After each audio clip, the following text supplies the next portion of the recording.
हरिओम साथियों, आज हम बात करेंगे जन्माष्टमी का शुभ मुहूर्त।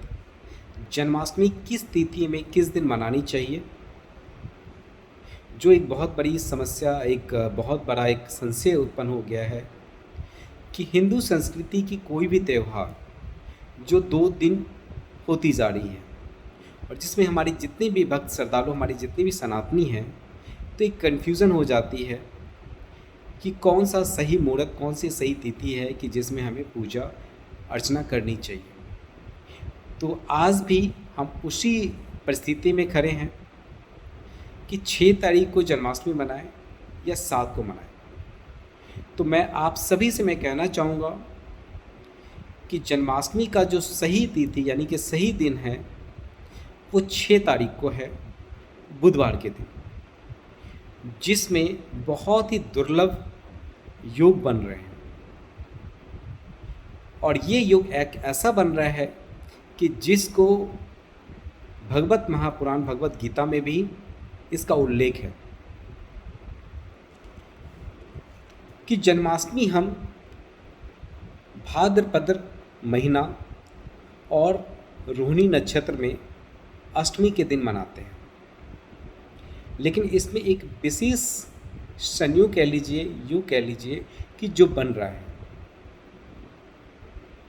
कि 6 तारीख की जो मुहूर्त हैं, जिसमें आपके रोहिणी नक्षत्र, भाद्रपद महीना, कृष्ण पक्ष, अष्टमी, चंद्रमा की राशि में वृषभ, चंद्रमा में वृषभ राशि और अर्धरात्रि की जो जन्माष्टमी मनाई जाती है, ये सभी योग एक साथ बन रहे हैं। और ये बहुत ही महत्वपूर्ण रात्रि भी और दिन भी है। लेकिन बहुत से विद्वानों का मत है कि 7 तारीख को जन्माष्टमी मनाएं। तो हम इसको पंचांग के द्वारा एक कैलकुलेशन कर सकते हैं कि जो तिथि है यानी कि कृष्ण पक्ष की जो सप्तमी है वो आपके 5 सितंबर को दोपहर 3:46 से 6 सितंबर 3:38 तक है। और कृष्ण पक्ष की अष्टमी 6 सितंबर को 3:38 से 7 सितंबर को 4:14 तक है।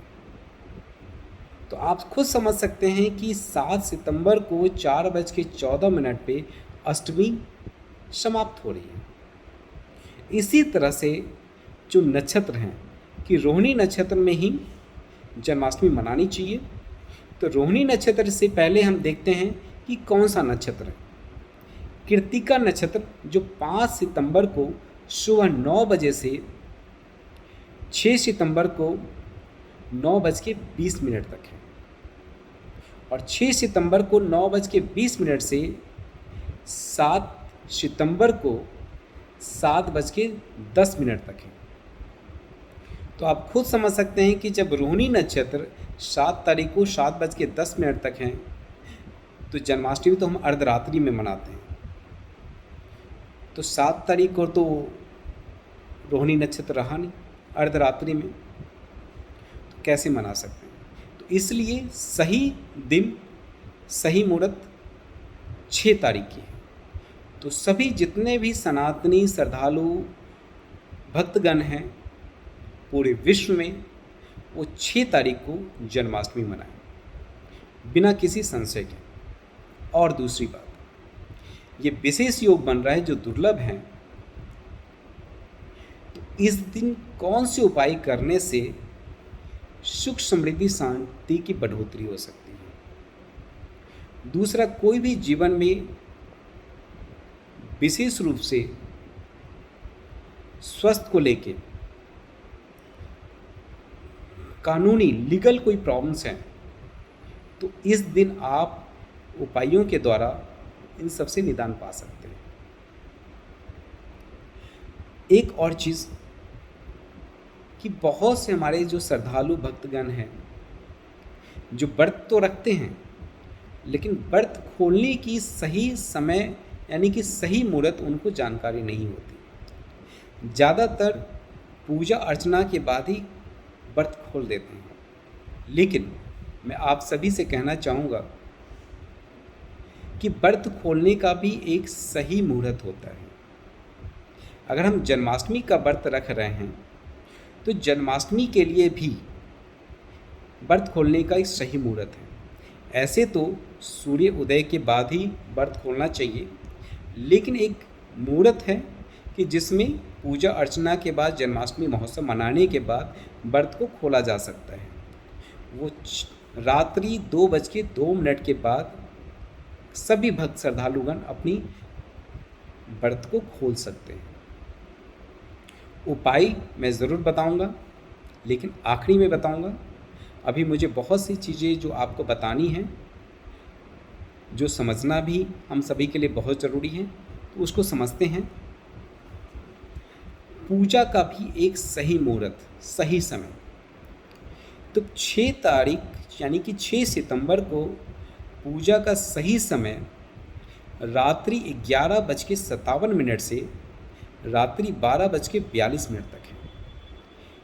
इस बीच में यानी कि इस मध्य में आप सभी पूजा अर्चना जन्माष्टमी महोत्सव मना सकते हैं। लेकिन उससे पहले मैं कहूँगा कि 6 तारीख की जो प्रभात बेला है कि हमें क्या क्या करना चाहिए और किस तरह से उस दिन को शुभारंभ करनी चाहिए।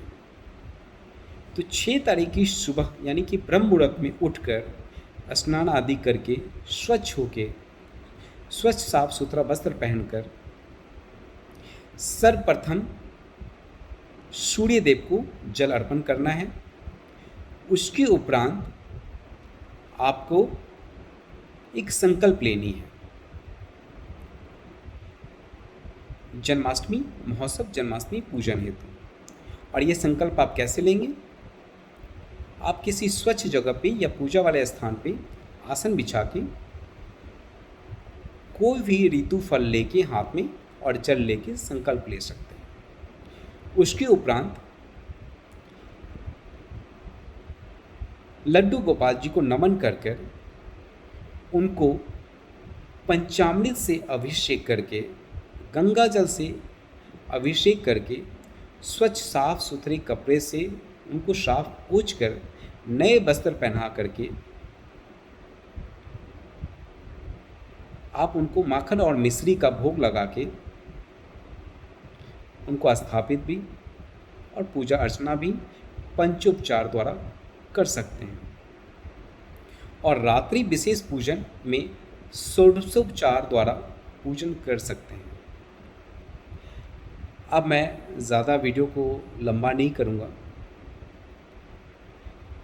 अब वो उपाय मैं बता दूँ, आप सभी नोट कर ली और इसको ध्यानपूर्वक, क्योंकि जन्माष्टमी की जो रात्रि और जन्माष्टमी के जो दिन हैं ये बहुत ही महत्वपूर्ण है और बहुत विशेष मायने रखता है मानव जीवन के लिए, भक्तों के लिए। तो इस दिन को मिस न करें। जितने भी सभी सनातनी हैं, बच्चे हैं, बड़े हैं, बुजुर्ग हैं, सभी को इस दिन व्रत रखना अनिवार्य होना चाहिए। व्रत रखना चाहिए, पूरी विधि विधान के साथ में पूजन अर्चना करनी चाहिए। और इस दिन आपको एक नारियल का गोला लेना है, सूखा वाली, जिसमें दोनों को एक कटोरी के रूप में बना लेनी है काट के, और खोआ शक्कर भर के किसी भी पीपल की पेड़ की जड़ में अर्पण करके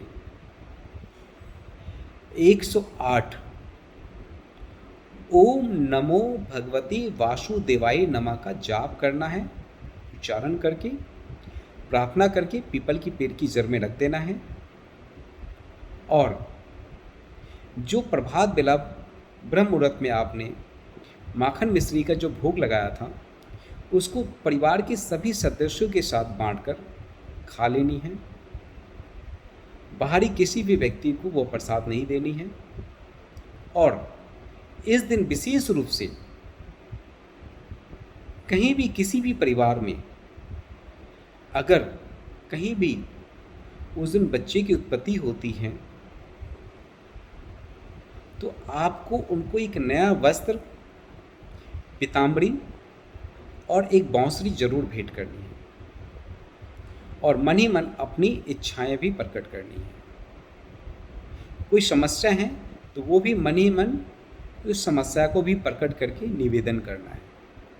तो जन्माष्टमी के दिन का ये बहुत अचूक उपाय है जिसको आप सभी ने करना है, चूकना नहीं है, मिस नहीं करना है। तो आप सभी को जन्माष्टमी की बहुत बहुत हार्दिक शुभकामनाएं, बधाई और सभी खुशियों के साथ बड़े उत्साह के साथ जन्माष्टमी का त्यौहार मनाएं। हरिओम, वंदे गो मातरम। आप सभी का जीवन उज्जवल हो। प्रभु जी आप सभी के जीवन में सुख समृद्धि शांति की बढ़ोतरी करें।